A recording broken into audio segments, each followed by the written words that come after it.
here with my colleagues, Madeline Taylor and Robin Swift, helping keep things running easily. Before we meet our first team that will be pitching, Transfoam, I believe, is in the waiting room. We're going to do a quick introduction of our judges, our finals judges today. We have Lauren Hartle here, and she is an alum of UNC Chapel Hill, a very proud Tar Heel.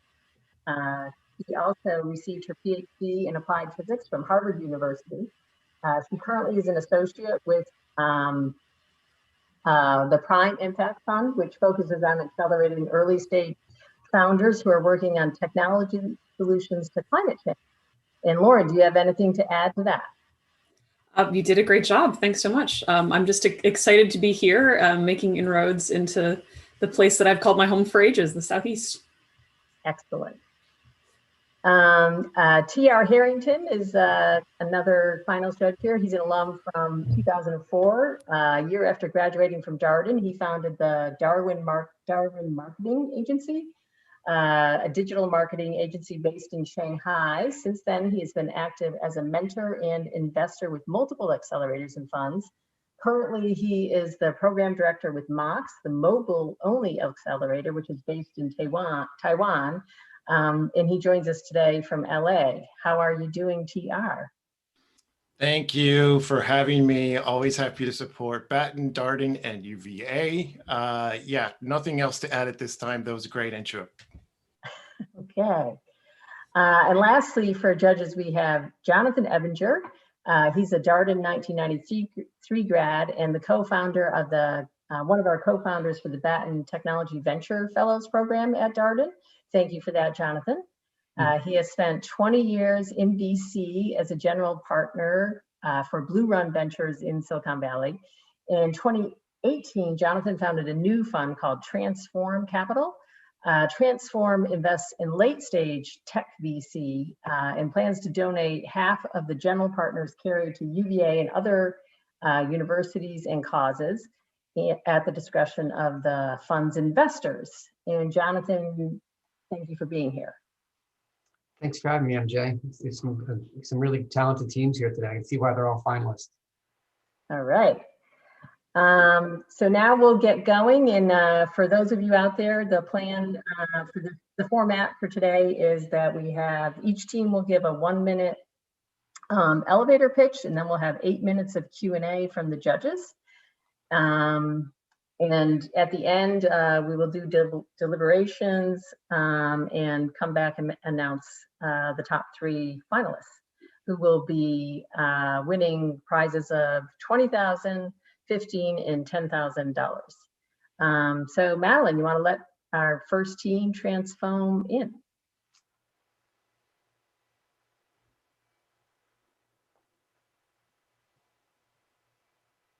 Welcome. Transfoam, Alec and Kobe. Hello, how's it going, MJ? Good, good. And is Simone able to join us today? She is not. She's actually in the lab right now. So good for her. We know who gets the real work done. Okay. It was her idea after all. All right. Madeline's going to be timing you. She'll put in the chat when you're out of time. But you'll have 1 minute to do your pitch. I wouldn't worry too much about that part. And yeah, just kick it off here. All right. Give me 1 sec. I just sent the link to my parents because there were some issues with that. No worries. The rent's got to see it. You did a great job on the Rice business plan. I saw that briefly. Thank you. Yeah, that was yesterday. That was exciting for us. Unfortunately, not in the semifinals, but it was a really good experience overall. Summer. That's all right. All right. Well, with that, I sent the email, so I'm ready to start when you are. Do you want to share your screen, or are you just going to do a 1 minute pitch?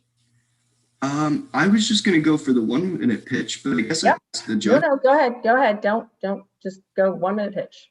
All right. Well, yeah, thank you, MJ. And it's a pleasure to be here. Pleasure to meet you all judges. I'm Alec Brewer, and I'm a co-founder and the CEO of Transfoam. And at Transfoam, we're using engineered microorganisms to solve plastic pollution at the beginning and end of the product life cycle. So single-use packaging is one of the greatest threats we face to global health in the 21st century. And plastics are a particular problem because they make up such a large segment of the consumer waste stream and break down into toxic microparticles called microplastics in the environment. Polyhydroxybutyrate, better known as PHA, is a fully biodegradable polymer with the same shelf life and durability as the petroplastics we use every day in single-use consumer goods, such as this plastic bag here. But it's got a unique advantage. PHB is a metabolic intermediate, which allows it to biodegrade fully in both controlled and uncontrolled environments upon disposal. However, due to reliance on unmodified organisms and unsustainable feedstocks, manufacturers have been unable to scale fast enough to meet the rapidly growing demand.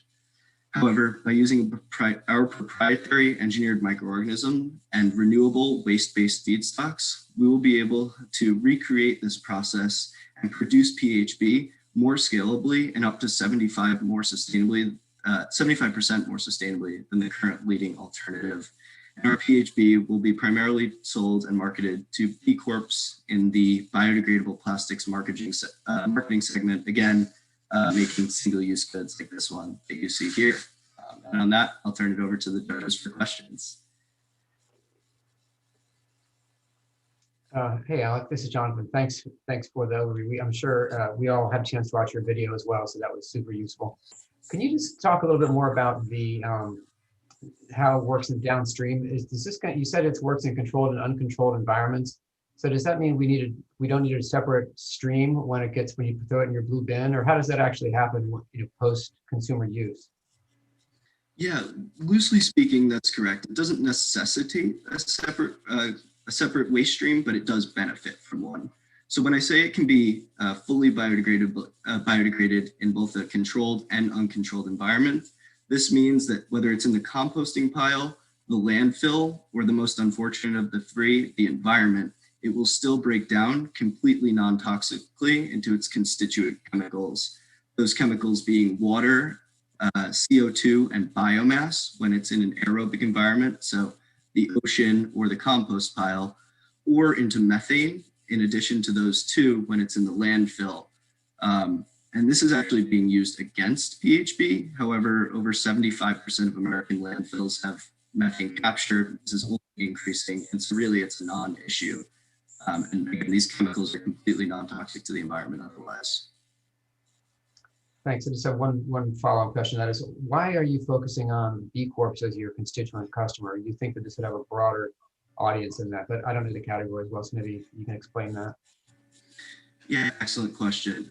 So actually a majority, or maybe not a majority, but a large number of the companies within our desired segment, bioplastic molders, are B corporations because of the low footprint of their materials and their aspiration to meet truly sustainable goals and to, as you're probably aware, kind of get around the necessity of having to prioritize profit in doing that.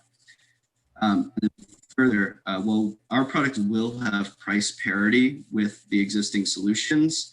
Our market segment as B Corps has been chosen because they specifically target those most sustainable solutions that exist, with ours being or having up to a 75% lower footprint than the current leading solution. So ultimately, our product has a lower footprint, and therefore they will be the most, well, they would like to get their hands on it likely more than other people within the market segment. Thank you. Okay. I wouldn't mind going next. Thanks so much.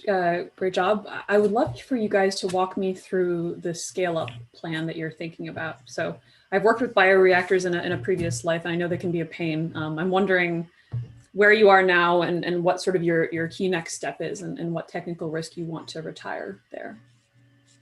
Yeah, that's a fantastic question and a very keen observation. Scaling up bioprocessing is difficult, but we are in really what we're calling our strategization phase right now, as we're iterating upon our prototype. So right now we are working at the benchtop scale and working to improve our yield threshold in order to establish an MVP from what we're currently calling our prototype. And that MVP would be be determined by having a desirable yield somewhere in the range of 60 to 80% as we continue to optimize. Once we reach somewhere in that ballpark, we will begin scaling up, first working in a small benchtop bioreactor, and then working with one of the various contract research or contract manufacturing organizations whom we've been speaking to. For example, Culture Bioscience, if you're familiar, can do cloud bioprocessing, as they call it, and they'll handle a lot of those experiments. And in addition to that, or stepping up to the larger scale, you would work with either a national laboratory or academic institution who has the facilities with which to do so. And we're currently speaking with the National Renewable Energies Lab, who can produce up to a ton of material per day. So that's pretty significant. Appreciate it. One quick follow-up. What roughly how big of a bioreactor do you need to service a typical recycling plant? It really depends upon the recycling plant, I have to say. Sure. Yeah, they exist at various scales. So depending upon which one we partner with will be determined. Like gallons? Thousands of gallons? Tens of thousands of gallons. Tens of thousands of gallons? Okay, thanks. Gallons. Yep. Thank you.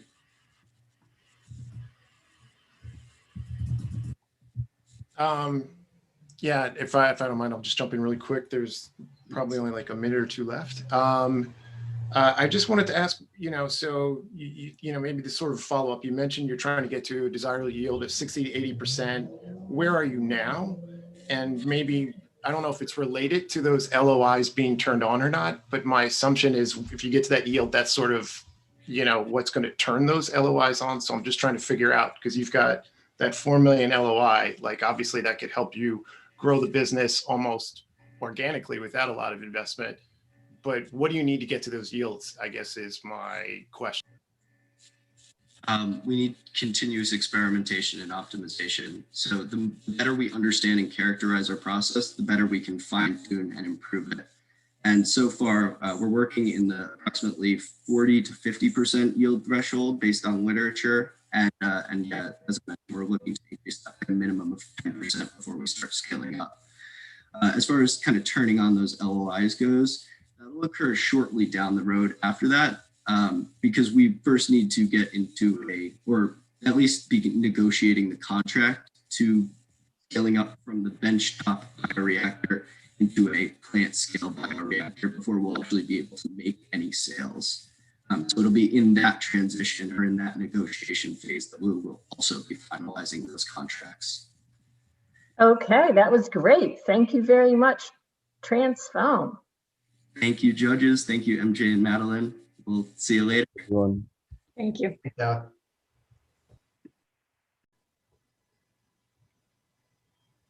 Okay. Judges, are you ready for the next one? Good. Let's do it. Yep. Okay. So we're going to move right along to our next team, which is Brave Virtual World. Brave Virtual Worlds. Yeah. Oh, and they're all together. Welcome, Brave. Nice to see you guys. It's nice to see you. Thank you. All right. We're going to kick off straight away. Just jump into your elevator pitch, and then we'll move right along to the judge questions. Yeah, sounds good. So the cost of not understanding your movement is very high, especially for athletes. It can lead to injuries, a decrease in performance, and overall losses in coaching time. So we designed and manufactured a lightweight motion capture suit. It's wireless, doesn't have cameras, and can be set up in less than 2 minutes. Using custom machine learning models, we're able to provide live and personalized feedback with visual and audio cues in order to help athletes reach their full potential. We have secured 2 paid pilots, an IRB study, and have a demo scheduled in June with the Arizona Cardinals. We're doing these demos and pilots in order to help validate our product, build our brand, and acquire early adopters. But looking towards the future, for everyone, we can help millions of people understand the way they move. All right. Jump right in there, judges. I can start unless you'd like to, Lauren. Looks like, Lauren, you're ready to say something? Oh, I just, yeah, sure. Thank you. So I'm curious. So it looks like you have about 90% accuracy of movement. Is the idea here that you can get a training set for a motion and that motion will apply to most individuals who use it? Or are you thinking instead that this might be a thing? You can imagine sort of a training with a person whose motion is being corrected by a coach. So you'd have, in that sense, a more accurate result of like what the proper motion is. I'm kind of curious It's how this is going to work. The latter part that you said, that's exactly right. It's an assistive tool. We've actually dubbed our technology kind of a coach's best friend. So the ML is approachable. It's an assistive tool to the coach to train the models that are provided in the background of the app to provide live feedback. Because we're not going for the generalizable idea you normally see in machine learning. We're going for individualized feedback because we've heard a lot about how different people have different body types, range of emotions. So individualized feedback from our paid pilots and our customer discovery is one of the key things we want to aim for. So it's 90. So okay, right now 90% accuracy, but on an individual using the individual as a training set. Yes, correct. Individual. Okay. How long does it take to train on one person? Yeah, so currently we're looking at around 50 to 100 data sets for one individual. So that can be collected in a span of like 3 to 4 days for a specific movement pattern. For example, we're doing an IRB study with Marybone University assessing knee valgus collapse, which is when your knee bends inward, which can lead to an ACL tear. So with around 50 to 100 data sets, that's where we've gotten the 90% accuracy number. And we believe we can map that to other motions as well once we do a little bit more research into different movement patterns and build the models around that. Thanks, guys. So there's probably not an athlete at the collegiate and certainly at the pro level who's not been hurt. So a lot of what you're probably going to be doing is around rehab and getting people back up to performance level to get them back on the field or the pitch. Have you gotten to the point of determining who actually owns the data that you're collecting around these individuals? Particularly when you're talking about dealing with the Cardinals, for example? Yeah, no, so the data is obviously going through us. Right now, we're going to leave it to the coaches, the physical therapists, the trainers, and the data analytics parts of the organization. So for the Arizona Cardinals, they have all these like different, divisions who are going to be looking at all this data. We're leaving it to them to figure out, what's going on because we're doing early testing and we know that this data can be very valuable for an athlete. And a lot of people are very, protective of their athletes, especially like a pro football team. So we want to really, figure that out with a team like the Arizona Cardinals. And also, we're also not doing the rehab side of things with our technology. We think we can also do a lot of, improvement in performance, like William mentioned in the pitch, because we can take you from 0 to 100, but we also believe we can take you from 85 to 100. It's to get your ideal version or your best version of yourself through repetitive motion and machine learning. Okay. And if I just add on, so we talked to Herman Moore, who was the previous wide receiver for the Detroit Lions. And he said that the value in our technology could really be with the consistency of motion because everything he works with athletes is with motion. So he really thinks measuring that consistency and being able to quantify that is super important. Yeah, absolutely. And it's super valuable. I mean, this sort of thing has gone all the way up to the NFLPA in terms of, just with regular medical records and health records. And you're going to be a whole another layer of complexity, which is going to be, I'm sure, arbitrated, at some point soon if you guys have some success. For sure. Yeah. I wanted to ask you guys, and I love the, kind of like the mission, helping people understand how they move or, helping people understand and potentially improve how they move, which is, is a great thing in general. I think it goes way beyond like elite athletes. I think even for, say, I have aging parents and like just knowing that my dad is, moving a certain way, mindless, trying to put it on him. But I do feel like applications of movement go far beyond the elite. So that's one thing that I think is interesting, but I'm very curious about like your sort of your market strategy. Like, it's great that you have this lead with the Arizona Cardinals, but leads like that are very difficult and slow. So do you have other ideas in terms of how you're going to be able to get your product to market, say, faster, right, than some of these longer term pieces? That's a question. Yeah, so we have gotten a lot of feedback and advice from our 2 paid pilots, as well as over 100 customer discovery interviews, saying that we should tap into the networks that already exist. We know that pros know one another. We know that young athletes look up to pros, and teams research each other in order to not to out of the fear of missing out. So we're targeting coaches, trainers, physical therapists, and having ins with athletes as well. And we've had success so far with the 2 paid pilots, the IRB study, and the upcoming demo with the Cardinals as well. And Okay, just thank you. one thing on top of TR, I agree this is a broad audience. I would encourage you to define your competitive set a little more broadly.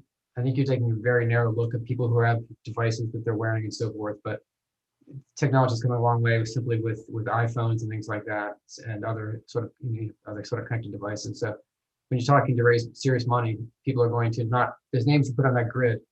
Those are not big companies. There's big companies that are in the category, so don't be afraid to compare yourself to them. Yep. I'll do. I mean, some of the companies we looked at with the motion capture are Accents, which is huge in the field. Vicon is also huge in the field, and they're camera-based systems in which we think that our technology being on body is wireless, easy to set up. You can set it up on the field, which you don't have to do in a simulated or controlled like laboratory environment. So yeah. That's true. That's true. Mhm. Exciting stuff. Well, congratulations on the success landing a couple of big beta customers here. Thank you. Thank you. Thank you.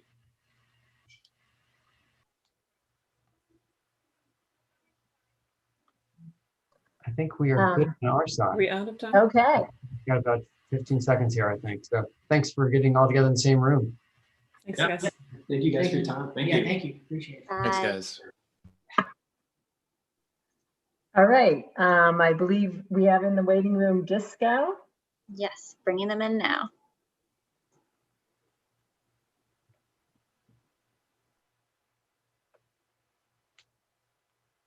Hello, Disco.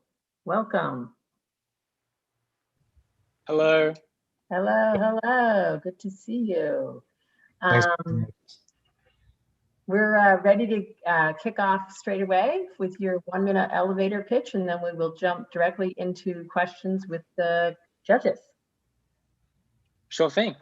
All right, I'll just get started then. Yes. So, hi, we're Disco, and we're building an app like Tinder for upcoming artists and superfans. So upcoming artists, they struggle to build a fan base, and fans are critical since artists monetize on a core group of fans, what we call their superfans, whom purchase merch and tickets.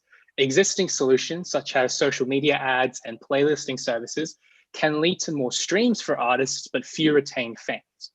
On the fan side, superfans are a growing population of music lovers who support upcoming artists. They derive social clout from discovering artists early, but currently don't have an easy way to discover upcoming artists or showcase the ones that they support. So we're building an app like Tinder for upcoming artists and superfans, where the fans swipe on tracks submitted by artists. Fans are rewarded for liking artists early before they quote unquote blow up, and can engage in communities of other fans who share their music taste or what we call their vibe.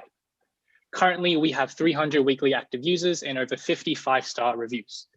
Thanks for having us. We're happy to take any questions.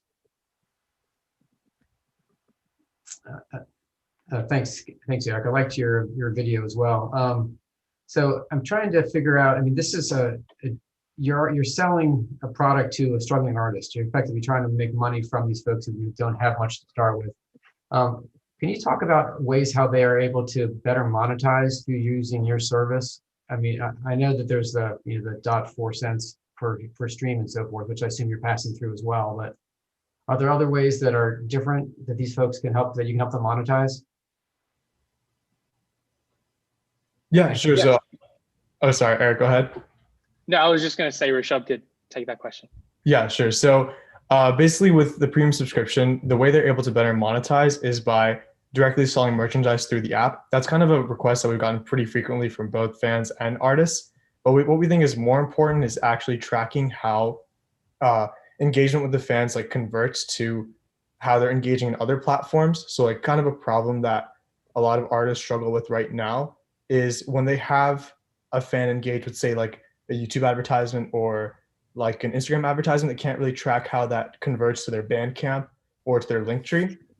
And so that's something that we're able to track. Like if they're engaging with their profile on Disco, if they're in similar chat rooms as them, what types of users are also clicking on their Bandcamp profile, and better converting to monetization through those platforms.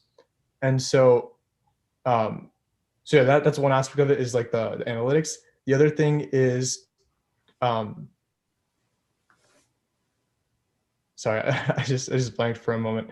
We're also offering private digital experiences so that fans are able to purchase like a lot of artists will host like Zoom rooms with their core super fans, and they charge this for like a very small fee. And um,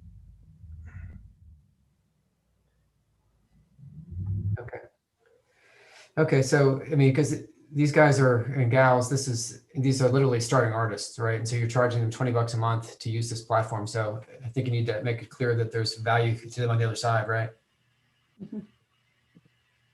Yes, definitely. We've talked to a bunch of these artists, and from the interviews that we've had, they actually spend hundreds to thousands a year on marketing their songs, their albums, etc. Besides their music expenses, such as like their equipment and the software that they use, marketing is actually the second biggest expense that they put money into. Okay, thanks. I would love, so are you guys familiar with Patreon? Yes. Okay, because I think I sort of am thinking of the services that are out there. Like YouTube is free, right? And you can get rewarded if you agree to mid-roll ads and all that jazz. But it seems like there's something you're arguing for besides just like there's an integration play here that I think it seems like you think is pretty important. Is that reading this right? It's integrating the merchandise and the monetization of content and all that. Is there a compelling reason that an artist should choose that over something like Patreon, which charges not a sort of a flat fee plus a percentage, but just a percentage of income earned? Yes. So for Patreon, a lot of artists do sign up for that. A lot of YouTube creators, a lot of other independent creators do sign up for Patreon. The problem with Patreon is they offer no discovery service, right? And the also other problem with Patreon is that the first patron is treated almost exactly the same as the 100th or 1000th patron. So for Disco, we want to treat the earliest fans disproportionately better than fans that come on later on. And so how we're doing that is through this thing called XP, where we're granting XP based on how early a fan likes an artist. And so because the sort of monetization that an artist can accrue from Disco is tied into their discovery on the same platform, we think that's a really powerful combination. Okay, so the incentive in general is for users of the app, not artists, to basically just sort of broadly like as many people as they can, kind of as quickly as they can? So we don't want to incentivize just liking everyone. We want to sort of make sure that fans are picking and choosing the ones that they particularly like and sort of becoming their own tastemakers.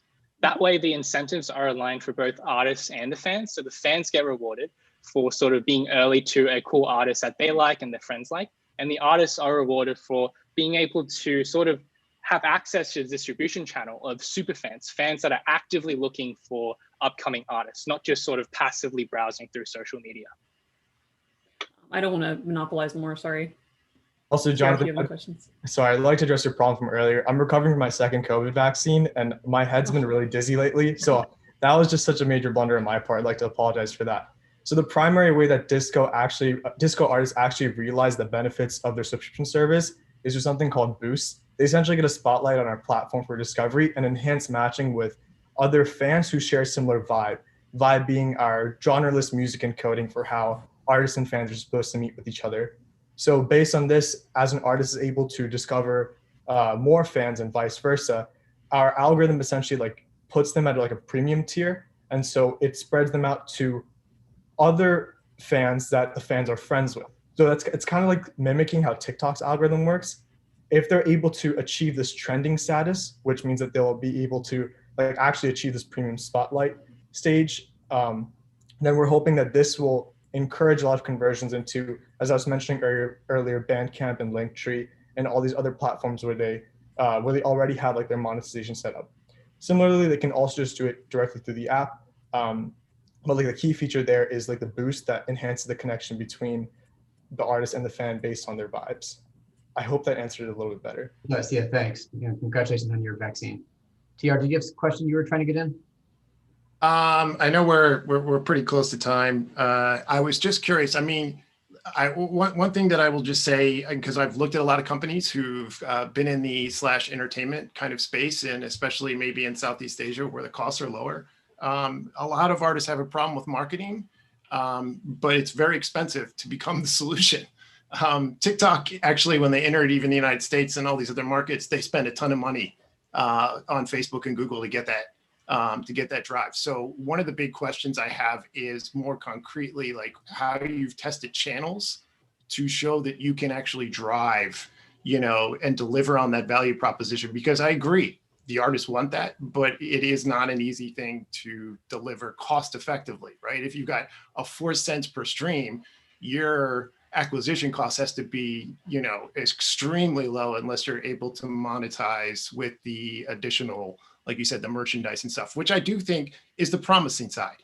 The merchandising side and being able to, I would say, or tipping side, especially from an Asia perspective, has been very effective, right? So if that's a direction that you could show some experiments and traction on, that would be quite interesting.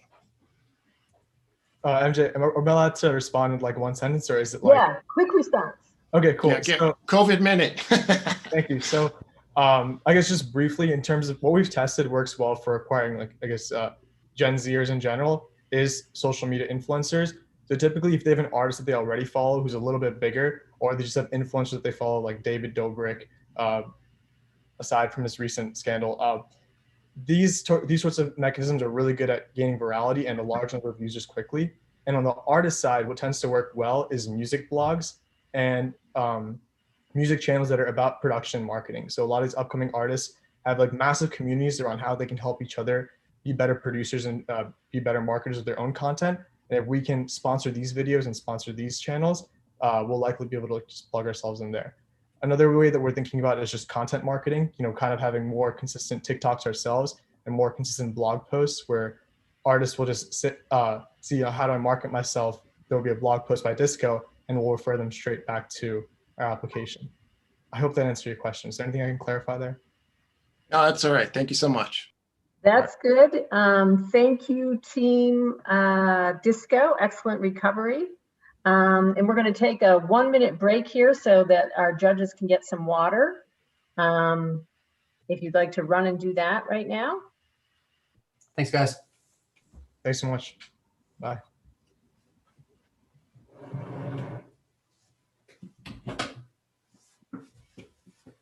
And next up, we're going to be having the 1,000,000-word challenge.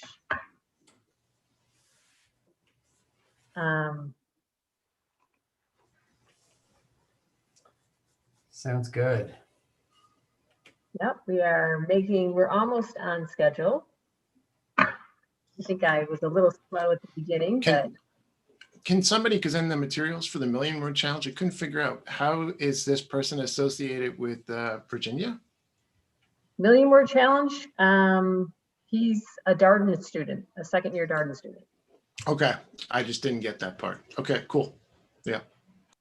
Okay. You guys got a lot of education too, doesn't he? It's like a master's in education from Harvard and something else. Great. A little community college in there. Yeah, teaching, he's on all sides of the education. He likes words. He can't help it. I think he's going into consulting, right? In the fall? Or he has not, in addition to this business. Right. In addition. Yeah. Okay, so with that, we have Daniel Dickey. Please admit Mr. 1,000,000-word challenge. Here he comes. Hey, Daniel. Hey, MJ, good afternoon. Good afternoon. All right, you have arrived. Okay, so you can do your 1-minute pitch and then we are going to jump right into questions. Wonderful. Well, I appreciate the time, everyone. So I want you to think about a kid you care about, root for, and want to succeed. If you could have that child read more in life or less in life, which would it be? I would argue more because you recognize the clear correlation with students' reading ability, academic achievement, high school graduation, and college preparedness. Actually, the world's largest K-12 study showed that the difference between students who met state benchmarks and those who didn't was just 6 minutes of reading per day. It's because of that, as a teacher, I was enthusiastic about my students reading, and I'm still excited about that mission today. The 1,000,000-word challenge is an engaging reading application that uses students' intrinsic competitive nature as a way to motivate them to read 1,000,000 words before the end of the school year. We all know when you gamify and quantify something, people achieve more. It's no different with words. I want every kid everywhere reading more, and I'm confident this app will do it.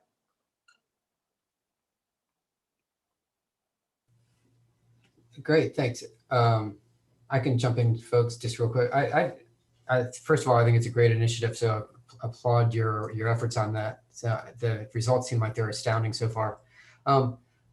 I've done some work in the education space before. Can you talk a little bit about your go-to-market strategy? I mean, going to school districts, I've found, has been really a patchwork quilt of authorities and approvals and all sorts of things. And it seems like it's a very bespoke process. Can you talk about getting scale through through education? Yeah, absolutely, Jonathan. So first, I appreciate your time today. And I think that's an astute observation, right? To try to pitch to school districts across the country requires a bunch of sign-offs. It's a long, arduous process. So I really see this as direct to consumers.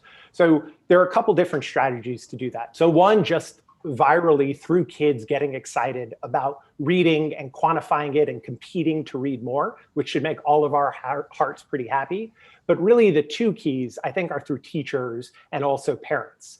Parents are interesting now more than ever because due to COVID, they are more involved with kids' education than ever before, right? The kids are there, they're at home. So if parents are seeing and hearing about this, they're gonna want their kids on there tracking. But the other pipeline is through teachers. So I'm a Teach for America alum. I think a perfect go-to-market strategy would be tapping into that network. So every year, Teach for America comes together in regional hubs where they hire about 5,000 teachers per year. And then all those teachers go off into the country. I would love to start there. Also specifically, I'm working on this to close the opportunity gap in education. And if I partnered with an organization like Teach for America, I'd immediately be able to work with underserved kids and underfunded schools. Thank you, that makes sense. Thank you. I got one question. What's stopping you from doing that right now? Yeah, TJ, I have dinner in the kitchen right now. So I'm gonna finish cooking that and then I'm gonna go and change the world via books. Yeah, it's a good question. I'm not stopped from doing it right now. This is what I spend my nights and weekends doing. I think about kids reading. I think about getting kids to read more. I think full time, what I need right now is to build out a full native app. So all of you might have seen my MVP. And if you haven't, you could go to themillionwordchallenge.com. But this is sort of like a faux MVP. It works, I'm able to get some metrics, but I need to create a native app on the App Store and then use the real gamification in there to get daily active users. I want kids coming back every day, not once a month. So if I understand that the rationale for having the native apps is so that you can send notifications? No, notifications aren't that important. I think it's more the gamification aspect. So gamification and the user ability would change if I was building on a true app platform. So I sort of created a faux app by using a web-based app, a ton of tools, and I'm able to get what I want for the MVP. But if I truly want to scale this with teachers, parents, and kids, I would need to use a native app. Okay, so I think, yeah, that's one thing that when I read through and even hearing you now, it's not exactly 100% clear how that is essential yet, right? I kind of feel like you want to do it, but I'm not clear like yet how that piece is essential. And again, I'm coming from a mobile first background or whatever, like, you know, I'm incentivized at some level to push you to do that.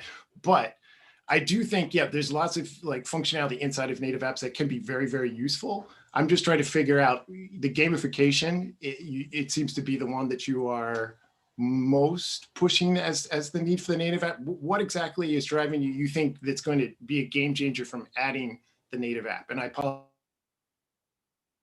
No, TJ, I appreciate your question. So my hypothesis is I can get kids on this app right now. Kids are excited when they sign on today, but I know if I want to raise funding down the line, people are going to say, what's the daily active user? What's a weekly active user? And gamification would bring them back. I don't think that's the roadblock right now, but for true expansion and getting kids to come back on, a regular basis, that would probably be pretty imperative. But considering your background, I'm happy to chat after this and we could talk through strategies to move it along quicker. Okay, thank you so much. Yeah. And hey, Lauren, how you doing? Hi. So I think my question maybe is a little bit unfair to ask a company that in principle is going to try to make a profit, but I wanted to touch on the sort of income inequality and inequality of opportunity piece again. So $7 a month is not a lot, it's not nothing. In terms of broader access, are you imagining this is something that also school systems will purchase for their students, or yeah, what's the thought there? Yeah, good question. I think the first part of your question, just thinking about school inequality, is if we could solve that, the world's a better place. And I hope I can help just a little bit. When you look at the big players in education, they're going after school systems. That's not where I'm going now. That could be a long-term play, but I don't think I'm going to get to market quick enough. When I pitched 3 different models for raising money, one being affiliate income, which I made money this week as people bought books. The $7 a month were, I was thinking, affluent parents purchasing this for their kids, and I'm using a one-for-one model. I have no desire to charge kids in Title I schools to use this app. If anything, my goal— It's a bonus. It is a premium bonus. feature. Those are the kids I'm here for. I am here specifically to give them a free platform to get them reading more than ever before and achieving more as a result. Okay, great. Thanks. No, thank you. I appreciate your time. I guess we still have a minute left. Yeah. Please elaborate. Yeah, Are there more questions? Sorry. No. If anyone has questions, I'll answer. If not, I'll send a bunch of love to all of the others in the competition. Some really fantastic companies, and I'm wishing them all well. That sounds great, Daniel. Thanks very much for the video and your time. Yeah, thank you so much. Have a great day, everyone. Take care. Thanks so much. Thanks, Daniel. Okay, if we're okay to go to the next one, we're all watered up, then we will welcome Cecilia with Joy to Sound.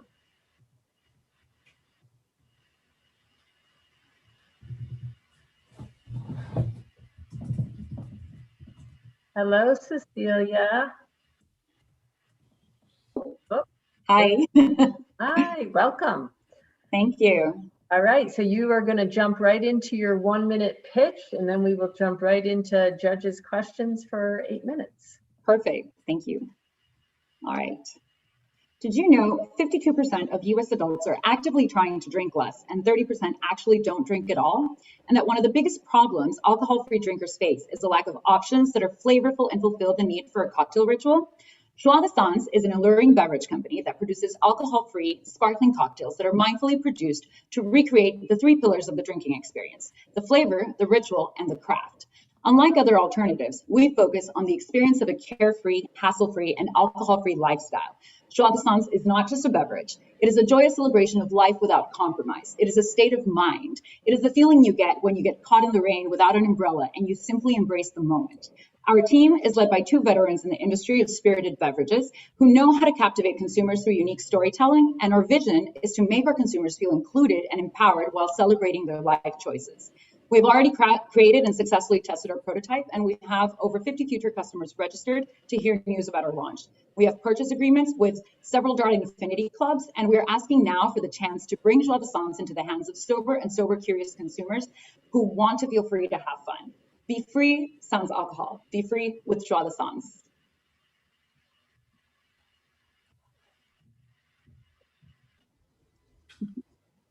Thanks, Cecilia. Thanks. That was a speed round. That was great. I know. So I've got a guy using a saw outside my window here. Sorry for the background noise. Yeah. So with regard to the product itself, this is I know you presented as sort of a open space. I mean, I guess it's really how you define the competitive landscape. I mean, you can consider sparkling water. Obviously LaCroix it's been on its own arc for a while now. I would look at you as kind of like a Topo Chico. You have some Mexican heritages in this as well. I mean, yes.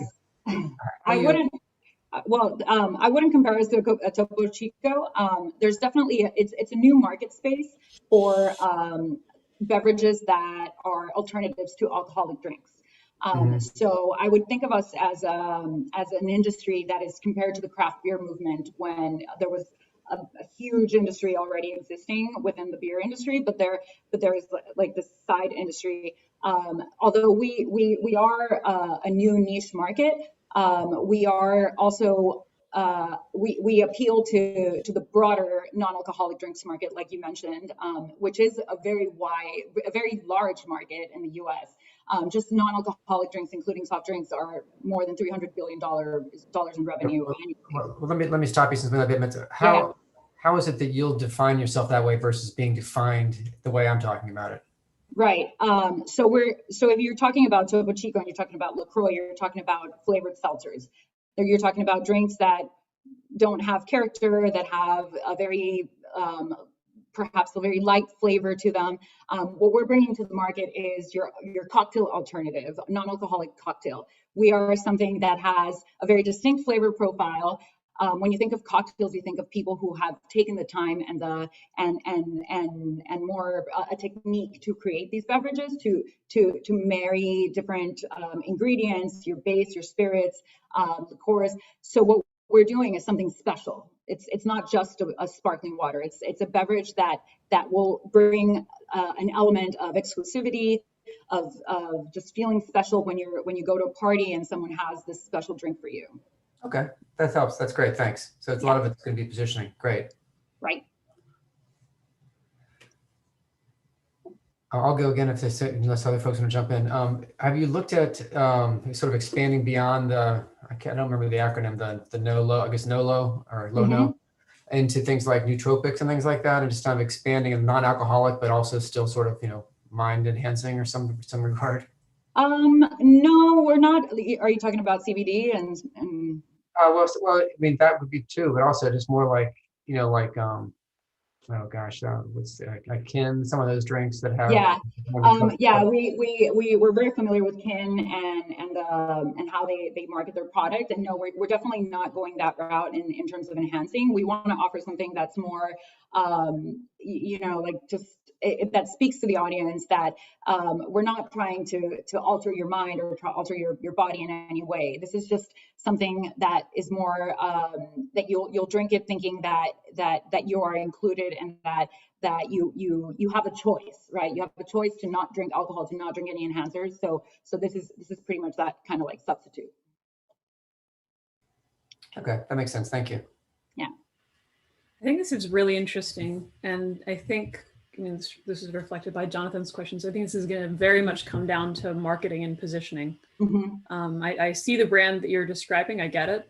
I'm wondering if we could talk a little bit more about how you're going to sort of weather the first, however long it takes to really get some amount of traction. I can see it's going to be hard for you with, just like 1,500 cans and a carbonation rig in your garage. So I'm excited for you, but talk to me more about how that's going to work. So that's the first step. That's really why we need the investment. We need to get this tested into the market. We have already identified 5 different regions where we want to create our testing markets.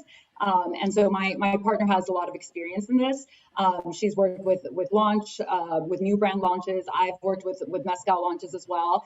And so we have that experience to kind of go into new markets and work with distributors, work with consumers, do a lot of testing, tasting. And then, so once we have the 2,400 cans that are described in the proposal, and we go through more testings and iterations, we're going to go to the formulator, which we've spoken to already, and then we'll create a commercially sourced formula recipe. And then from there, we hope to have identified a co-packer either here in Charlottesville or in other regions, and then we will scale the production, which will allow us to then penetrate each market that we have planned to penetrate with a sales plan, a brand ambassador in each region, and continue that, growing the market. Where are you landing in terms of order on direct to consumer, like the subscription model you discussed, versus actually trying to get into stores? Well, we're thinking online because of the current situation that happened, with COVID. We know that e-commerce has gone has become one of the main popular channels for distribution. So we definitely want to tap into that market, but we don't shy away from talking to retail stores, talking to Whole Foods. I had one of my mezcal brands already positioned in Whole Foods in California, so I know the route. I know where we have to go and pitch to, and they're very open to taking on new products and testing their markets. It's just a matter of knocking on doors and really just finding that space on the shelves. Thank you.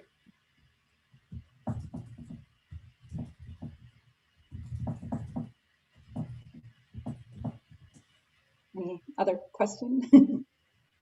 Sorry, I thought we got the 1 minute warning about a minute ago. Okay, yeah, I'm sorry, that's me. I was a little asleep on the job here. I thought we had more time. But no, I think we're all set. All right. Thank you, Cecilia. Thank you, MJ. Thank you, everyone. I'll see you guys soon. Thank you. Bye.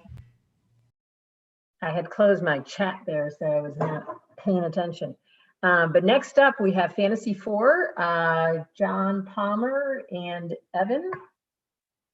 Ethan Silverman, sorry. Come on in.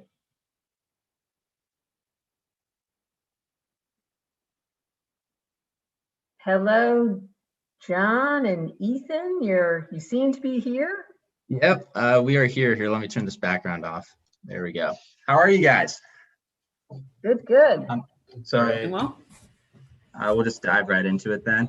Yeah, 1 minute pitch, and then we'll do questions. Go ahead. Yeah. So I'm John Palmer. I'm second-year student at Darden. This is my co-founder, Ethan. He is at UVA Law and UVA Darden, and together we're Fantasy 4. Thanks, guys. My older brother, Aaron, was the inspiration for Fantasy 4 in more ways than one. For years, he's run our family fantasy football league as the commissioner. His only point of frustration, though, was managing the money. And he's not alone. Nearly $3.5 billion change hands every year in traditional fantasy sports, often in cash or over Venmo. Instead, Fantasy 4 is automating the collection and payout of league funds and ensuring that participants buy in before they enter a competition. We are leveraging our platform to change fantasy into a force for charity. This charity through fantasy is our key differentiator, and it's going to drive user engagement as we grow. We have assembled a team that's capable of scaling. We've launched a platform that is currently managing thousands of dollars in dues, and we have already donated thousands of dollars to charity. We are live right now, and now my brother Aaron can run our family fantasy football league hassle-free. Thanks, you guys. We welcome your questions. Thanks, guys. TR, do you want to jump in, or do you? Oh, sure. Put either icon if you don't want to. Sorry. Yeah, whatever. Yeah, I'm good either way. So I guess, I first of all, I love the idea.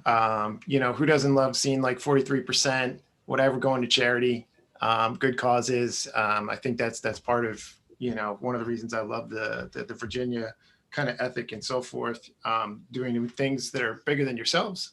So that's really cool. Can you speak to me in terms of how do you think, you've got some early adopters. I'm sure you've done that through your personal networks and stuff, but how do you start to think about growing this?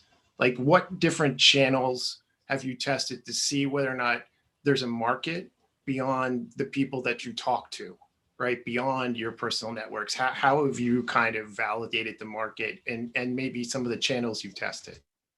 Yeah, I think the easiest response to that question is, in addition to our personal networks, we've actually been contacted by a couple local and broader nonprofits who fit into the bucket of our early adopters, a group that shares a common cause. And these nonprofits have wanted to use us to kind of host fantasy competitions to both build community and raise money for charity. So that nicely fits into our early adopter bucket. More broadly, we are planning a guerrilla marketing campaign for the summer in anticipation of fantasy football this fall. You've got primarily online communities, Reddit, all other sorts of forums where the very passionate users communicate and aggregate. Those are easy places for us to go to target core adopters and evangelists at a very low cost.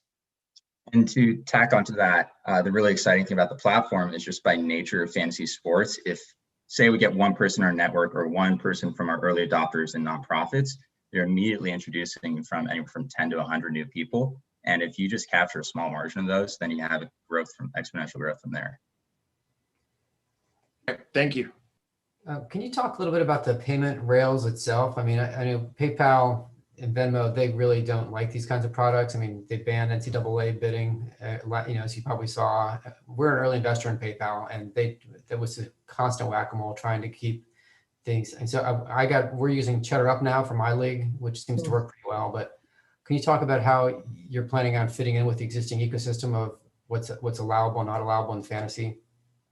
So I think a great place to start would be Ethan with the legal side and like where we are, and then I can take on with the commercial side. Sure. So first, I do want to emphasize that we fortunately don't implicate relevant fantasy sports regulations because we are an efficiency tool, right? We save people time and we increase the certainty and security of their money.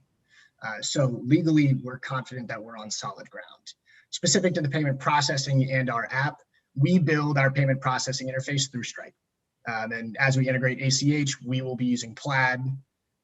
So we don't use PayPal other than some very early use cases. We eschew all of Venmo.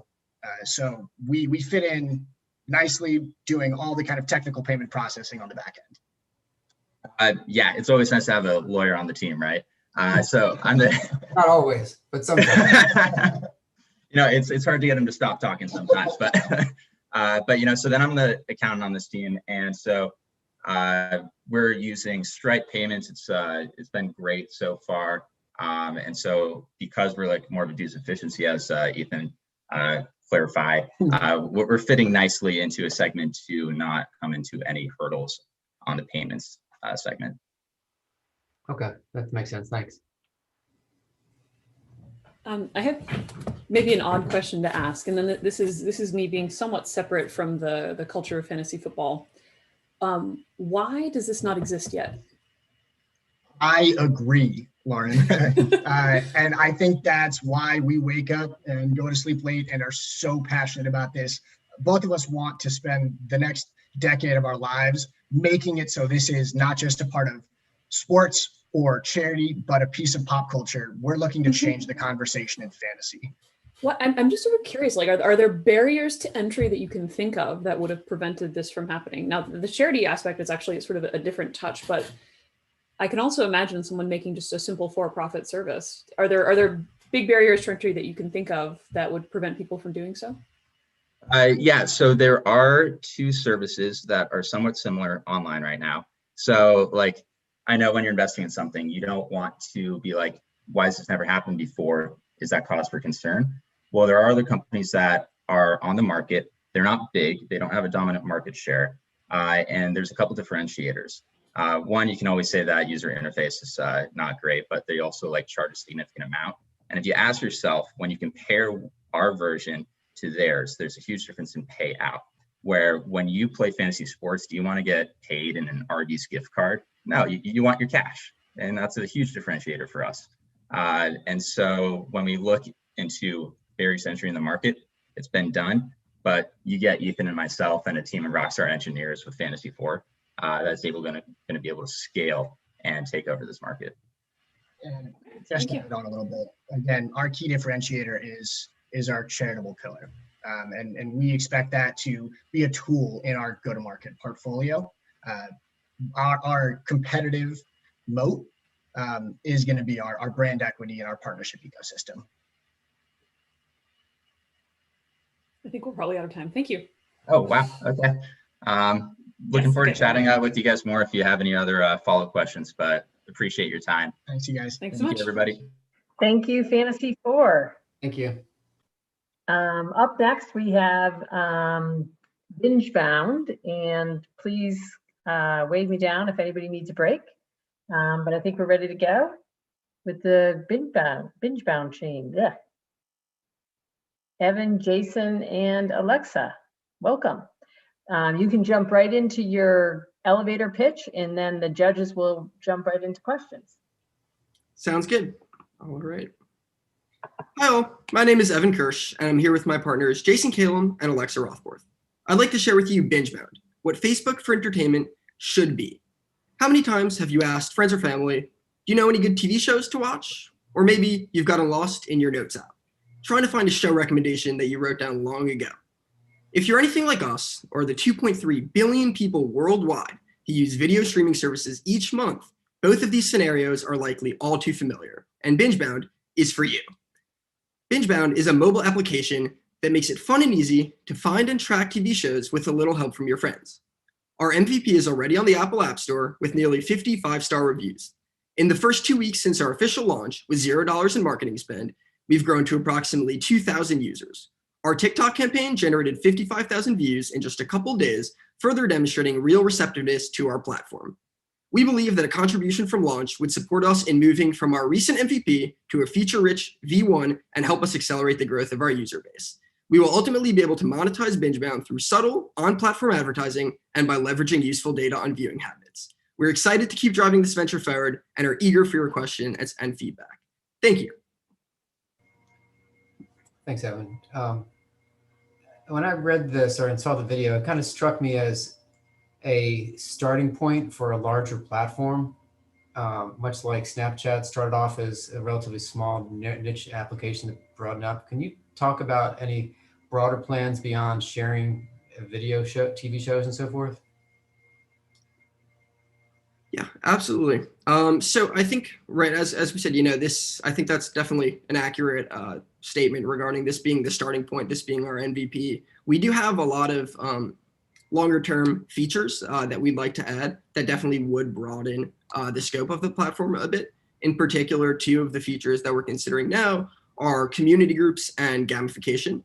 Community groups, I would say, definitely have the potential to pretty much broaden the scope of the platform, allowing people to chat, about the shows they're watching, entertainment, and definitely, expand sort of our network effects a bit. And I think my other partners would be able to talk to the gamification a bit more and sort of how we can definitely broaden the scope of the app as we continue. Yeah, so for the gamification component, so the more someone uses the app, adds shows to the list, or recommends a show to their friends, they'd get rewarded with points or badges and go through the system that way. So just really create competition that way. And in the future, we could also consider expanding to different entertainment platforms. It's something we've talked about a little bit, but this is definitely down the line. Yeah, and I guess just one thing to add, if you do have any, specific ideas of where you could see this heading, we would absolutely love to hear those later. Look, I mean, I'll let these other folks speak as well, but I mean, you're dealing in communications and media, which is the two of the biggest industries in the world. So I think there's something more to be made than sharing lists. That's my point. And I'm sure we can talk more about that a little later, but I'd like to hear from Lauren and TR's inputs as well. I guess, I think, when maybe I'll give you guys a couple suggestions, in terms of things to reference or to look at. Badges and leaderboards are kind of like over-referenced, and actually the impact, the behavior modification that actually delivers is usually not as impactful, as some people would think about. I recommend you look up Octalysis, like Octalysis Network. The guy who wrote about gamification, he's like one of the leading guys. He talks about it in how you're modifying behavior, right? What you guys are trying to do is create competition, to create people sharing stuff. But there actually are ways to do this. You reference Facebook, you reference TikTok. These guys are the masters at behavior modification, right? But you have to really think it through in terms of what it will be and what it will not be. And leaderboards and points, that's not sophisticated enough to move most people these days. So that would be a reference I'd recommend. Thank you. Yeah, I think I'll echo that. I'm imagining, and again, sometimes it's a little hard to. We all have a lot of services, right? We have a lot of streaming services, also a lot of social media outlets. I like the idea of, for example, being able to sort of live stream and comment while other people in your network can see. So, if there are funny things happening, they can see, they can become curious. I don't know the extent to which you want to basically just make another social media app, but that's kind of where my mind goes. Because I don't think leaderboards are going to be the thing. I think the idea of thinking of it as a more more like a social media app to see what your friends are doing and keep tabs and kind of feel connected. Yeah, I agree. Sorry, Lauren. I mean, I think that's really, you have the basis of a real communication. Now you're giving people something to talk about with one another. Right? Hey, you're watching the same shows. Yeah, powerful connector. Presumably there's a lot of other revenue you can gather from that. That doesn't really require you. Like, I mean, I'm sure there's like ad revenue and other sorts of things you can get from that. But yeah, you have a basis for connection. And a global pandemic that, as you are very well aware, has made a lot of people value that a lot more than they might have otherwise. Just technically, I'm a real good user. Can I use yours similarly? Can I just launch the show right from there? If I auth into Hulu, can I just launch right from your app? That's not a current feature, but we are trying to implement that in the future. Yeah, so Real Good is actually, I believe, one of it's a subsidiary company. There's two companies essentially that do have access to that data. So the platforms on which these shows are hosted, and therefore being able to directly link out to them. And they do charge somewhere upwards of $50,000 a year for access to that. There are perhaps some ways around that, but at this point, it's not economically feasible for us to do so. Though we have been considering having sort of user co-content creation, where perhaps users can mark down, what platform the show is available on, and if enough users confirm that to be the case, then we would be publishing that on our platform. Gotcha, makes sense. I'm imagining this is some version of like IMDb with a heart. I'm sorry. Yeah, sorry. I just wanted to add one more piece of feedback because Rotten Tomatoes founder and CEO Patrick Lee is one of our mentors, and he often talks about the importance of focus in the business, like finding the one key metric, the one key, behavior that you're trying to push. And for him, it was that Rotten score. They tried 1,000 other things that didn't work, and eventually they stripped them all away. Right. So what I would advise you guys to think about is that what's the one core action, that somebody has to do however many times to really get like a lock-in, right? What type of sharing of content or information, because you can always add more stuff, but almost always it comes down to that one core. That makes sense. Before we send you off, Alexa, did you have one something to share? Yeah, sorry, I cut you off. No, don't worry at all. I was just going to say, yeah, it's kind of similar to IMDb, but more social. That's basically where I was going to take it, because I still use IMDb sometimes to check if characters are in the same show or something. But yeah, we just want to focus on seeing what your friends are watching instead of that. Yeah, and there are a million features you can add. So you're absolutely right. You guys will have to figure out what you think is the most compelling and important. All right. Thank you very much, BingeBound. Thanks, guys. Thank you. Thank you. Thank you. Thanks. Next up, we have Grown with Amanda Wiggins.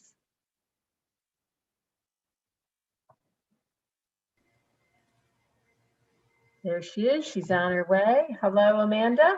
Hello. Welcome. Thanks. We're going to jump right into your 1-minute elevator pitch, and then the judges will jump right into their questions. Sounds good. Have you ever killed a plant? Me too. You're not alone. But killing our plants is sad, and most of us do everything we can to avoid it. Take Jake Foster. In a recent New York Times article, Jake explained how last spring he wanted to escape his Brooklyn apartment and go live with his parents in Dallas. But because he had no way to ensure the survival of his 60 beloved houseplants, he ultimately had to stay put. In 2019, Americans alone spent $1.7 billion, that's billion with a B, on houseplants.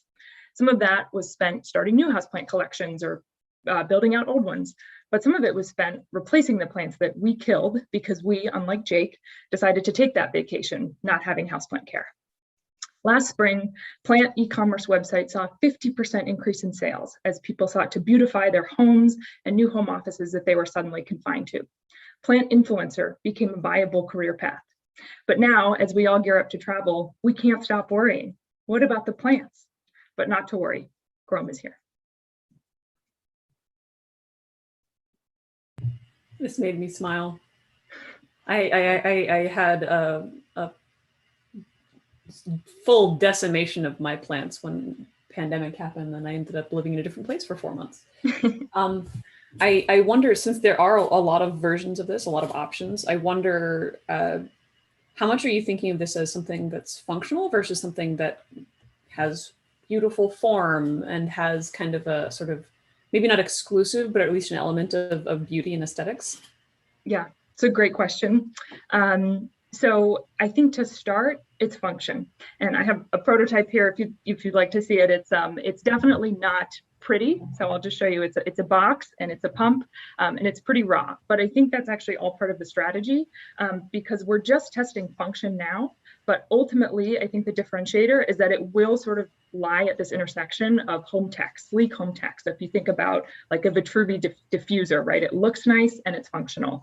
And I think for something like Grohm, in order to cross that bridge from people who really want it and need it for the plants that they desperately love and get people actually into owning houseplants, it has to look nice. So that's the ultimate vision, that it actually is pretty sleek. Yeah, I think this is the sort of thing that's going to need to, people are going to want to have it there all the time. Like that's where you need, because I doubt that there are going to be a lot of people who will purchase it and then take it out and install it purely for vacations. Right. How, in terms of, it was like, I think what, $15 a unit of cost, or that's what you're aiming for. How customizable are each of these things? Is this a sort of thing where one unit can service multiple plants with different watering needs, or is it one unit per watering schedule? Great question. So right now the vision is one unit at about $60 and you get a plant splitter. So you can actually water up to 5 plants.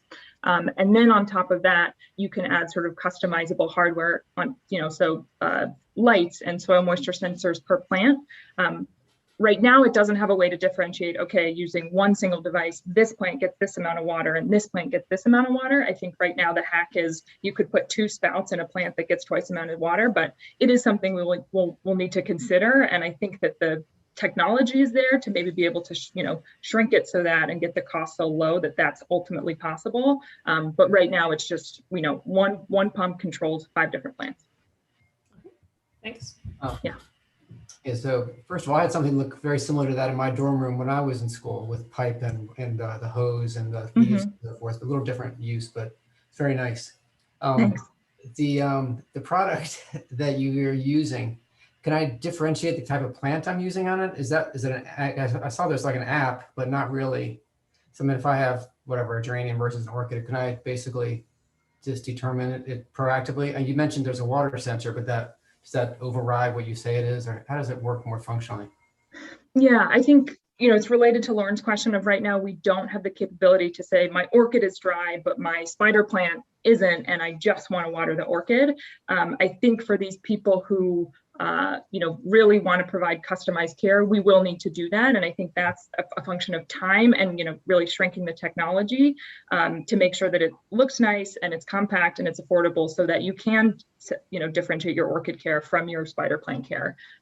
Right now, that's not what we can offer, but I think that knowing what I know about the technology, it's definitely possible.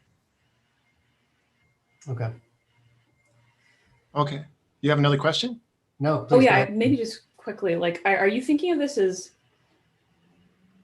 very app centric, or like an app that just sort of sets things up and then you ignore the app the rest of the time? Like, are you imagining basically eventually the really full feature thing is going to be the app that says, hey, like, have you, I don't know, stuck your finger in the soil lately? Like, yeah, I'm imagining this being like a really adorable way of training someone to take care of a plant by saying, hey, have you like looked at your plant in the last week? And so is that kind of like, do you have a direction that you're planning to go with that, or are you going to be filling things out? Yeah, so right now the app can do 2 things. You can set and forget. So those are people who I know my plant wants this amount of water every 5 days. Or actually using Reddit, I did a poll, and actually most people use soil moisture sort of eyeballing to care for their plants. So that's why the soil moisture sensor is actually crucial. So you could say, when the soil moisture reaches this level, water. Or for the people who adore their plants and really want that like hands-on plant baby care, they can get on the app and they can say, oh, I'm reading the soil moisture is this level, boom, water. I think as we scale, it becomes more automated. And as the vision being These things are in schools and hospitals, and you don't want it to be super software heavy. You want it to know enough that, okay, this plant is in this conditions and it's this type of plant, so it's going to water this much. But I think right now in our early phases, when we're working with these people who are so obsessed with their plants, it's going to be a little bit more app heavy. Okay, yeah, thank you for asking that question, because I was also going to ask a question similar to that. I also think it's interesting, Jonathan mentioned every plant except for the one he was growing as an example. But besides that, I did want to ask a little bit. I thought your traction in terms of, oh yeah, that plant. Yeah, sure, Jonathan. Okay. I did want to ask a little bit about, your traction. I think it's good that you've got like these influencers, like that. I think that, roughly added them up around 100,000 in terms of like followers or reach. Which is great because they're really like kind of like your super fans or like your early adopters. I think, I would really strongly consider you to look at, your CapEx plan is super aggressive, and you don't have a lot of ways to de-risk that the way that you are approaching it right now. I mean, and I'm not saying that this is for everyone, but I would strongly look at potentially, because of your accumulated at least followers and influencers, that you look at maybe going Indiegogo or maybe Kickstarter to get the first version through. Especially if you've got like hardware or IoT related, I think that there is at least, you don't have to give away any equity. You can use that as a community building kind of platform from a marketing perspective to leverage some of your influencers. And you could de-risk a little bit like the first stage of the hardware build out. I don't know. That's just a thought. Yeah. I'll second that.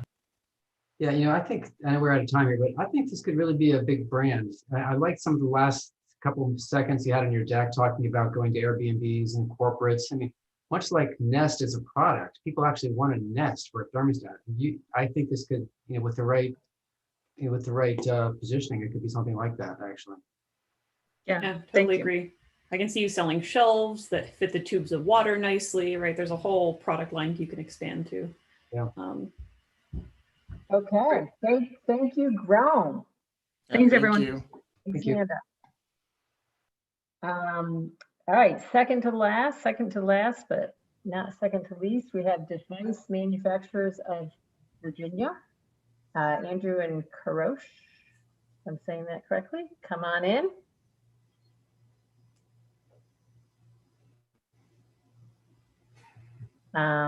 Welcome, Andrew and Karosh. I like your picture there, Karosh. That was good. Thank you. Yeah, Roger Moore. Okay, we're going to let you jump right into your 1-minute elevator pitch, and then the judges will jump right into their questions. So take it away. Okay, let's do it. Good afternoon. I'm Andrew, and I'm joined by my partner, Karosh. We're representing our exemplary team, the Device Manufacturers of Virginia. Our company's first product is Jawbridge, a solution to obstructive sleep apnea. By addressing the problem at its source, Jawbridge is able to outcompete the current treatment. This device has the potential to improve the lives of an estimated 1 billion people suffering from this disease worldwide. Our plan will initially address the mild and moderate OSA market. With an estimated revenue of $2 billion over the next 5 years, this is unfolding as a strong investment opportunity. This estimate is also prior to the expansion into global markets and anticipated appeal to the snoring prevention sector.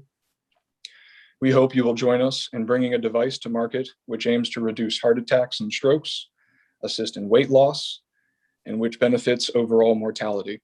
Importantly, this device will improve overall well-being, provide a restful night's sleep, and it may even save the marriage. Thank you for your consideration.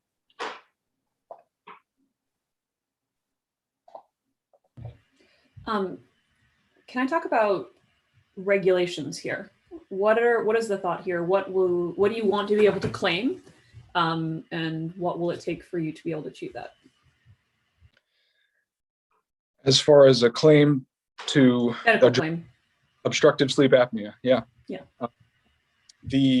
So the device itself will be a stage 2 or a category 2 patent, which is, we're not in the final stage of just a preliminary patent.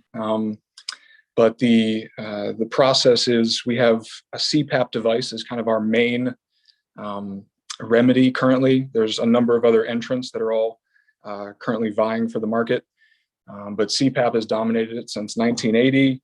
That was the remedy when patients said, I apologize, but a tracheostomy is just not appropriate for treating where you now have a voice box. So CPAP has been the remedy since then. Unfortunately, just as the tracheostomy has gone by the wayside and is an emergent treatment, I didn't know if I would burst into this story, and I'll make it 10 seconds, but the missus just recently had to do an emergency cricothyrotomy. We've now relegated that to absolute last ditch resort life-saving measure. The CPAP machine is used as a remedy if someone's lungs are filling up with fluid. It's an acute care intervention to recover before you get intubated. And now we're trying to apply that to the outpatient setting. And there's a 50% compliance with this technique or this measure. So the patients are saying, just as they did in 1980, this isn't doing it for us. We need a new remedy, and we're seeing another set of entrants. So hence why we would like to move. I think actually, sorry, interesting story. No, I think my question was about regulation. Like, do you have FDA, like, to make medical claims, do you have FDA trials or regulations you need to go through? If there's an invasive technique, and the beautiful, this is a non-invasive device. There would still be, we would like to get approvals, et cetera. As it stands, it would not be required, but we believe this would be something we would still go through trials further down the road, but there is no barrier to market entry. Okay. Okay. Do those trials look kind of like they do for, I mean, this is where my ignorance, I apologize for. Do those trials look something like pharmaceutical trials do, like sort of multiple clinical stage trials? Right. No. In so much as the mass scale of making sure that you're not going to bring harm to someone.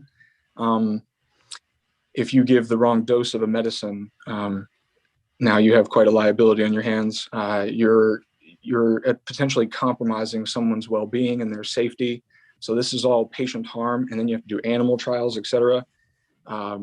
Really, what took years of doing this, and I'm chatting with 3 people who have dealt with the perseverance necessary to do this and bumping your head into a wall a number of times, but a few iterations required to remove the potential for harm. And really the essence of that is the vital structures, the great vessels of your neck, your airway itself, the carotid bodies, nerves. Nothing approaches the front of the neck. And that was some feedback that I've been working on with a few of radiology colleagues and some of our sleep docs to try to make sure that we've removed that issue, and we have. So now we bring that iteration to you. Thank you. Yeah. So I'm not an expert in this either. This sounds like a type 1 FDA level kind of approval sort of a thing. What I'd landed on was type 2, just from the. Okay, it seems like it's a higher standard than you may need, but I'm not an expert. But hopefully, is there any? Is this the sort of thing that, like wearing a retainer, that over time you would effectively train your body not to need it? Yeah. I shouldn't admit this, but in prepping, my missus fired that question, and we looked it up. And where CPAP, the first night, evidently in the journals, it talks about how, was this going to be an adaptive behavior that people were suffering from, or a mechanical? And adaptive would mean that over time, the CPAP machine would slowly lose its efficacy, and you would have to be either up titrating, modifying, or eventually it would just fail. The essence of this device is that initial jaw thrust technique that I tried to get into the PowerPoint, but it's a mechanical situation that once you can open that airway and maintain stability, it's a fix. So we don't anticipate further. Now, I should mention body habitus would play a role. So to answer your question, if somebody were to, for example, their BMI were to go up, or their their weight increased, that would play a role in further barrier. But if all things remaining stagnant, which they don't in life, then it would hold. Great, thanks. Yeah, I just say I love the name Jawbridge. I think it's very marketable, and it feels like it fits to the product, right? Because you describe it as a mechanical mechanism, for the body. So I would definitely use that first rather than your more formal name, when you go out to pitch and fundraise. And I guess, I think for marketing though, one thing that will be important, and I think Lauren was kind of asking around this, and, Jonathan, at some level, it's like, what kind of efficacy can we promote back, to the potential, users of this device? Because $150, while not a huge amount, is still like not an inconsiderate amount for most Americans. So they're going to want to feel like there's something backing this before they take the plunge, right? Yeah. And insurance coverage as well. Yeah. And the one of the, so this is kind of where I get a little bit too excited about the whole thing, is that this is the cyclical disease process that you go, and I know we have 30 seconds, so let me just, one reflects and causes this vicious cycle of the other. So now you're fatigued, you're exhausted, you gain weight, and then your obstructive sleep apnea gets worse and down the drain. So the data that we anticipate to be able to procure from this are ones that you don't often get to touch. And that's why that's why we're here, is overall mortality, decreasing morbidities, some of the major ones that we're dealing with in our lives, including obesity, fatigue, insomnia. To speak to kind of more immediate answers, the biggest one would be compliance. Time's up. If we can show that people want to use this thing, and I want to bring it to people in a market that they actually are excited about. So $100, I would prefer to have that available. We took away the whole idea of a prescription so that, this is to help, so, yeah. Great. Thanks. Thank you. Andrew. Okay. You guys all set? We are actually a minute ahead. I'm not sure if we have the entire, well, thank you, Device Manufacturers of Virginia, Jawbridge. Thank you. Thank you.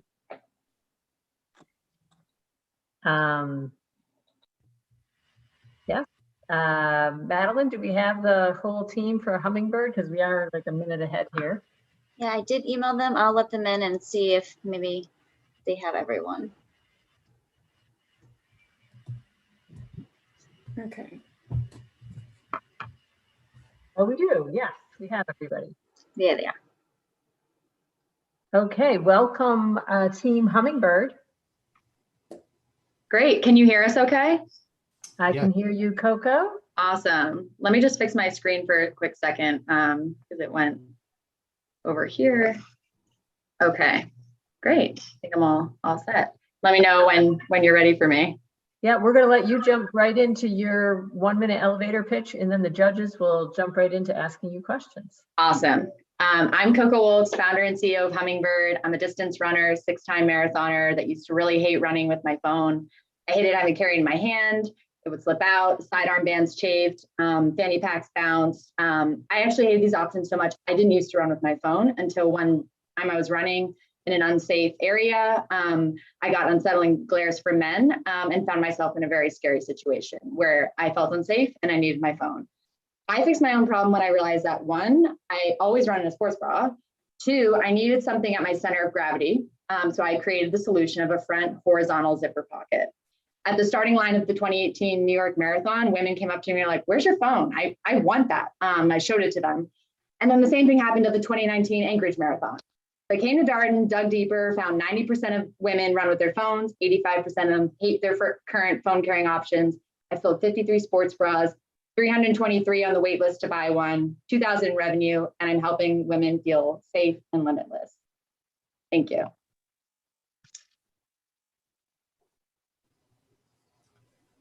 Great. Thank you for that overview. I guess the first question I have is of the attributes that you go over in terms of what you're solving. I think probably all of them except for safety are applicable to men as well. Is this something that is on your roadmap?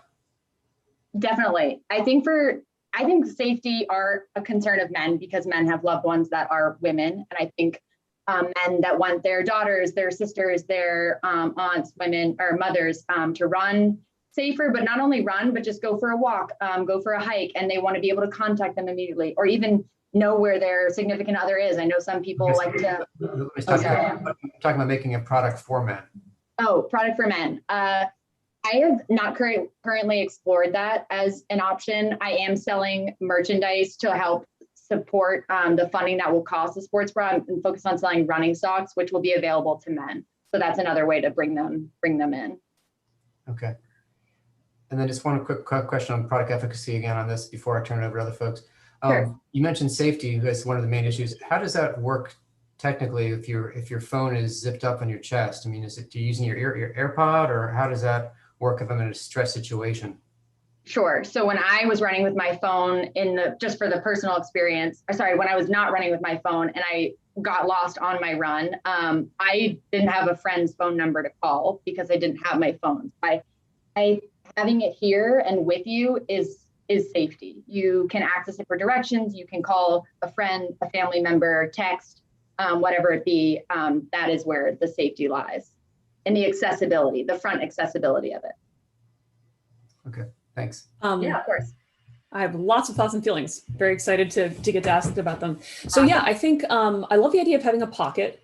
I know that to some extent there are a variety of these that exist, right? There are some that have a back pocket, some that have a front pocket that's like sort of an envelope pocket.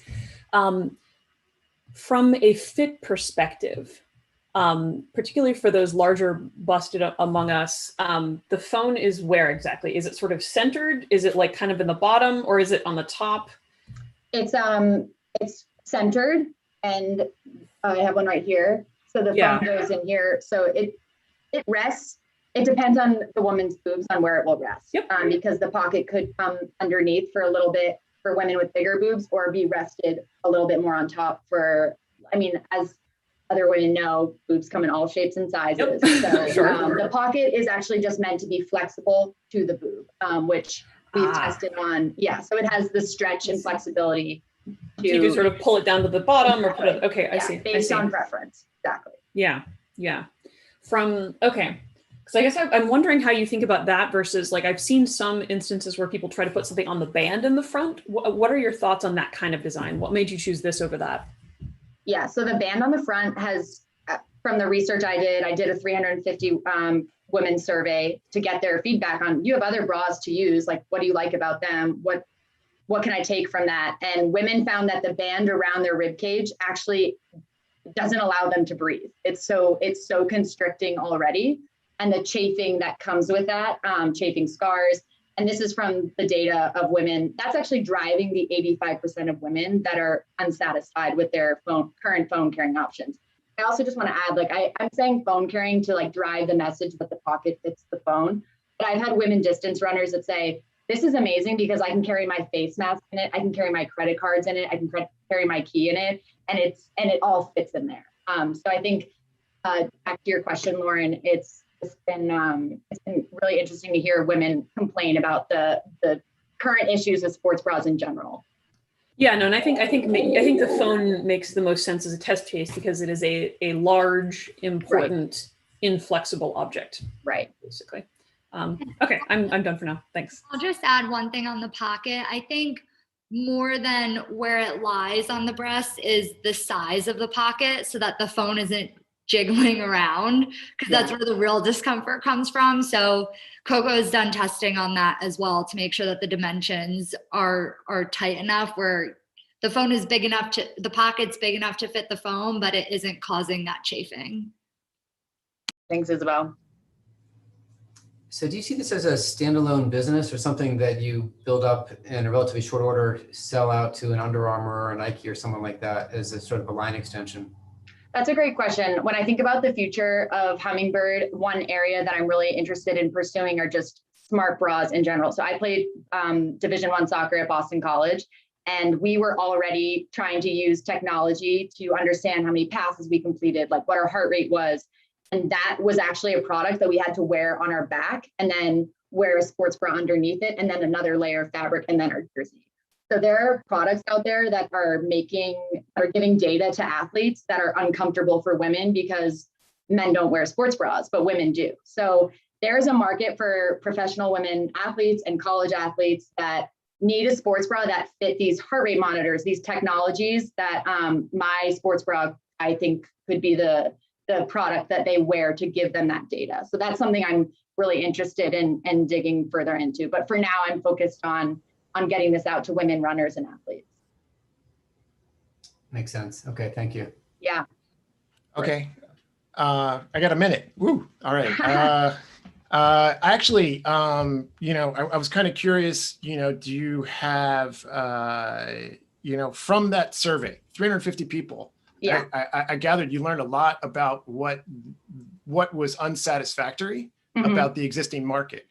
What Absolutely. I'm especially curious is, what did you learn about how they do their research to purchase these products?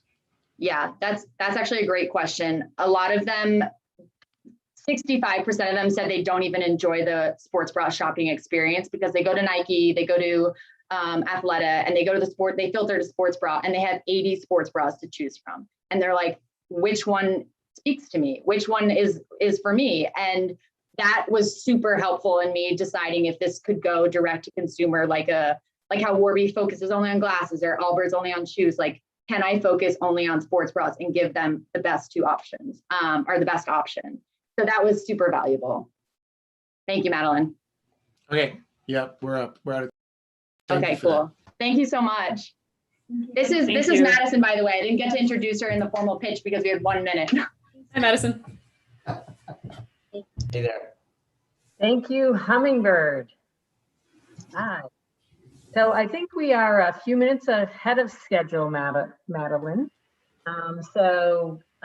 had 6:30 is when we were going to do an announcement, but maybe we should tell people to come back. You're going to send us to a room, a breakout room, and maybe tell people 6:15. Yep. You're sending us to a breakout room at 6:15? No, we're going to go to a breakout room now. Okay, Yes. yeah. But we'll be ready by 6:15, 6:20. People should Okay. check. Yeah, and I have an email set, so I will send it as soon as you text me to let me know that you're ready to come back, and I'll let everyone know. But we'll plan on 6:15, 6:20, everyone coming back. Okay, so send us to the breakout room with Robin. Robin, do you want to come? Sure.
Okay, welcome back, everyone. We had a great discussion. I learned a lot. It was a really, I can tell you guys, this really was by far the most difficult decision-making. And there was, I wouldn't say there was some horse trading, but there was some sharing of the minds. I am going to announce the winners, and we'll see if the judges have a few last comments. The judges will be happy to follow up with you afterwards, individually, one-on-one, for conversations. And I encourage you to take advantage of that feedback if you are interested. And without further ado, I'm going to announce the top 3 for the UVA Entrepreneurship Cup launch competition. Number 3 we have coming in with third prize and $10,000 is Transphone. Congratulations, Team Transphone. All right, this is going to be the silent, the silent clapping. All right. Coming in at number 2 and $15,000 is Brave Virtual World. Yay, Team Brave. And coming in at number 1 for $20,000 is Grown with Amanda. There she is, Amanda Wiggins. Yay. And I know, Amanda, that you have entered multiple competitions. I think this is the first time you're in the money. So yay, Amanda. Congratulations for the perseverance, which I think has really, really been impressive. And to our judges, do we have any quick comments? Well, first, congratulations to the whole team, all the teams. It was a tough decision. Sorry to keep you waiting. With regard to Amanda, the service and the offering has a lot to offer. It is a system. It's software. There's hardware. There's a direct to consumer. There's a direct to corporate. Or there's lots of different sales channels. There's some innovations on the technology side.